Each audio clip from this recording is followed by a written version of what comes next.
Focused and fearless, here's everything you need to know this rush hour of October 24, Thursday. I'm Riza Diaz.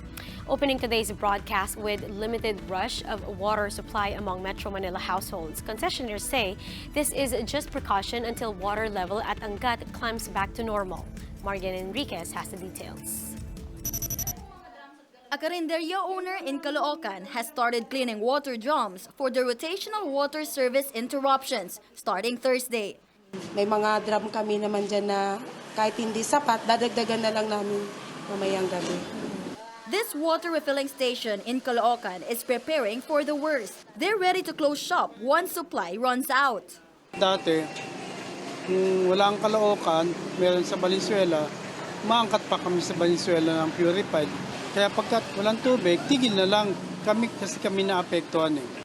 Around 9.8 million Maynilad customers will experience 6 to 22 hours of water interruptions, with Cavite, Quezon City, and Caloocan having the longest disruption. Manila Water, meanwhile, will implement 4 to 10-hour cuts to its over 6.8 million customers in Pasig, Parañaque, Pateros, and Taguig.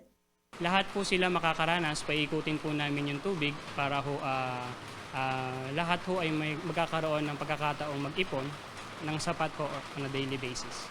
Ngayon naman, mas nakapag-prepare naman ng Manila Water. Meron naman kaming mga nagawang technical solutions. Kaya kung mapapansin nyo, nasa 4 to 10 hours lang yung water interruption ngayon. The Water Bureau says Angat Dam's level is still above the 180-meter normal operating level. But with the absence of heavy rains, the agency is resorting to water rationing.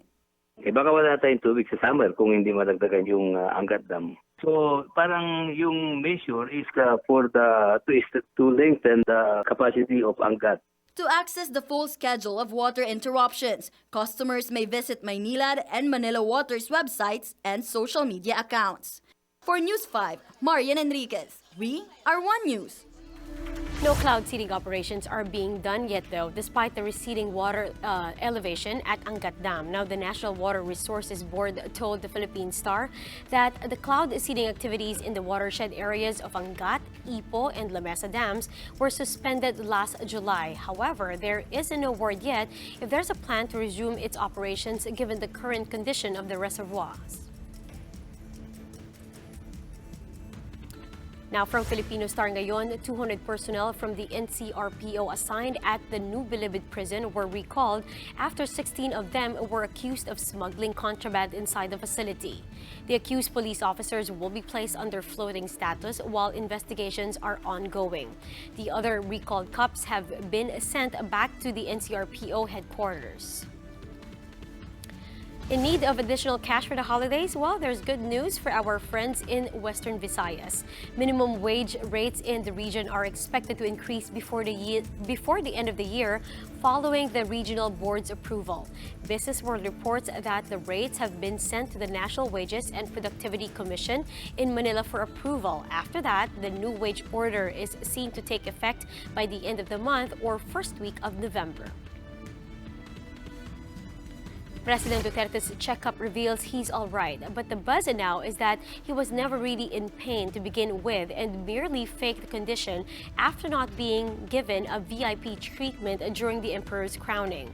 Duterte's close aide and Senator Bongo denies the speculation for him. Marisol Halili has the report.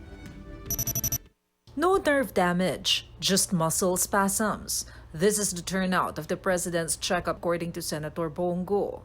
He was advised to rest. Rest. Kailangan talaga. Masakit talaga yung Dahil yun sa pagkabagsak niya, sumakit yung likod. Nakita nyo kahapon. Kaya bumili po ako ng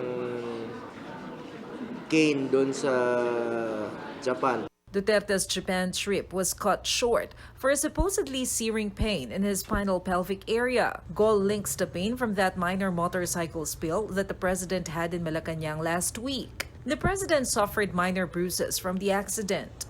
Sabi niya, Bong, hindi ako mabubuhay na hindi magmomotor. So, ibig sabihin, talagang hinahanap ng kanyang katawan. But one post online alleges the president isn't really ill, that the injury was faked to excuse himself from attending the enthronement rites of Emperor Naruhito. The Post alleges that the president was not given proper VIP treatment. Senator Go denies the allegations. No truth. Lahat po sila ay binigyan po ng pare-parehong atensyon. Lahat po ng leaders ay pare-pareho pong atensyon na binigay. At pangalawa, alam niyo po, knowing the president, di po nagpapa-importante yun si Pangulong Duterte. Mas nanaisin nga niya, mas nasa likod lang siya at mag-observe lang po siya sa tao. Work goes on for the president, says Go. Important functions are lined up for the chief executive Thursday, like meeting with China's Vice Premier Hu Shunhua. And in November, he is still set to attend the ASEAN Summit in Thailand. For News 5, Maricel Halili, we are One News. Tears flowed freely over at the Senate as lawmakers revisit the life and legacy of former Senate President Nene Pimentel one last time. Aman Los Baños has the story.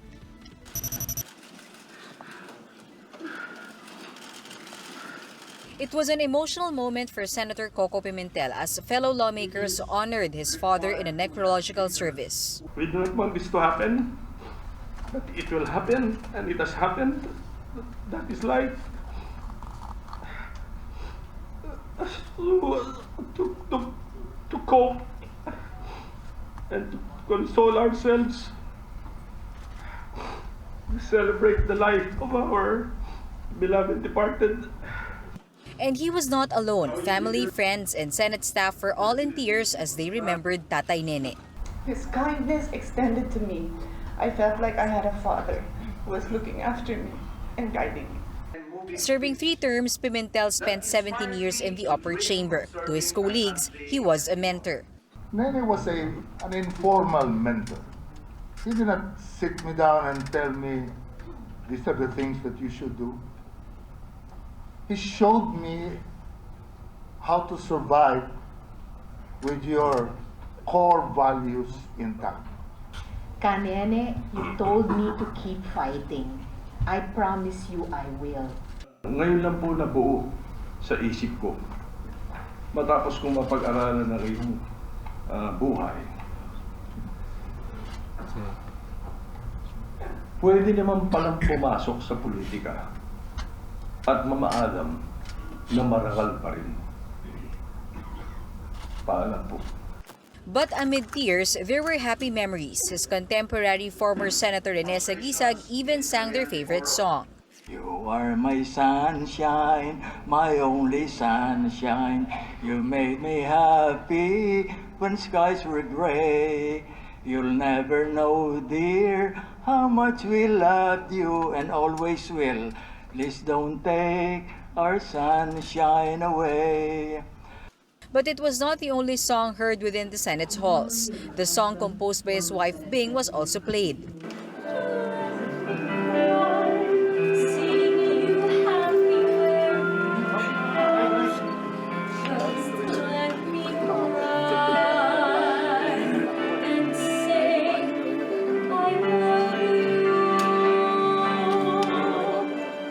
The Senate later on passed a resolution expressing profound sympathy for the Pimentel family's loss. Pimentel died last Sunday after battling lymphoma and pneumonia. He was 85.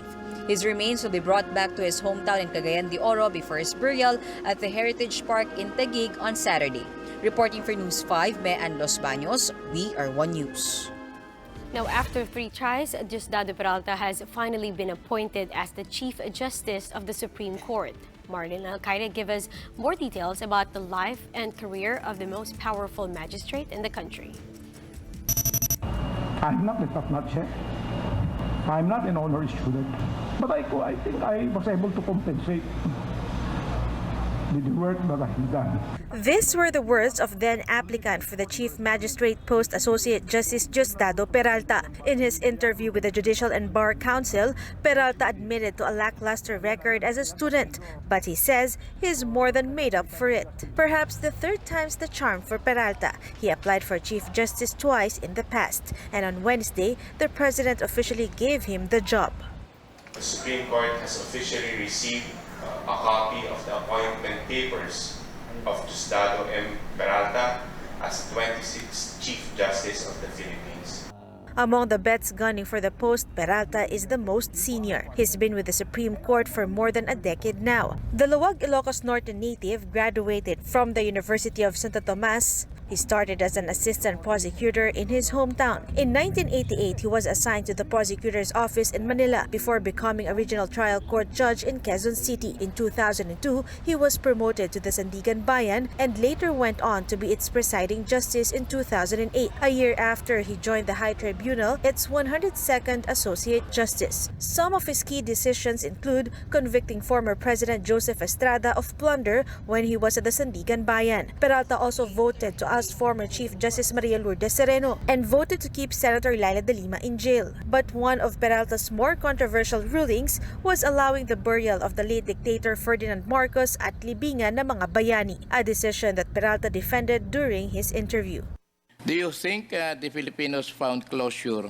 I hope that issue has already been buried, Your Honor. Because if we do not bury that issue, then we cannot move on. Peralta will serve as Chief Justice of the High Court until his retirement on March 27, 2022. For News 5, Marlene Alcaide, we are One News. Let's fast break now to Sports Brush. Kwame Alexander is back in the PBA to chase away rain or shine's cloudy days. With 17 points, 16 rebounds, 3 assists, 3 steals, and a block, the former NLEX import finally stopped the 4-game bleeding of the Elasto Painters. Blackwater threatened to steal the win from under Ross, coming within 3 points within just about 3 minutes left in regulation. But Alexander buried the triple that sparked the 15-1 run and the win for Rain or Shine at 99-82. And after getting traded for Moto 2 in a shocking deal, Christian Stan Hardinger immediately said it's payback time. The 2017 first overall draft pick faced his Grand Slam-seeking ex-team last night, and C-Stan nailed 18 points, 7 assists, 5 rebounds, and 5 steals, proving to be a problem for San Miguel on both ends of the court. He also sank a cold-blooded mid-range dagger in the final minute to slam the door on any possible Beerman comeback. Now, this big win completely overshadowed Des Wells' impressive career high of 56 points for the losing side. Jasmine Curtis-Smith and Rudu Madrid are teaming up for the first time in the big screen for the movie Kara X Jagger. The film, produced by APT Entertainment and Cignal Entertainment, is about an unforgettable love story centered around a girl who wants to forget and a guy who wants to remember. Kara X Jagger, directed by Ais Idanan, will be hitting the cinemas this November 6. So si Jagger yung kahit na anong pilit niya, hindi siya makakalala. So, basically ganun. And the story is also about mag-ex na couple. So, itatry nila na ayusin yun. Pero this time, magiging mas mahirap kasi pares na rin silang may problem. Kara is the girl who cannot forget. So, meron siyang condition na hyperthymesia. But more than that, it's a story of paano niya matutulungan si Jagger kasi break na sila and matagal na silang hiwalay. And that's how today is shaping up to be. Join us again next time for another round of Rush. I'm Riza Diaz. We are One News.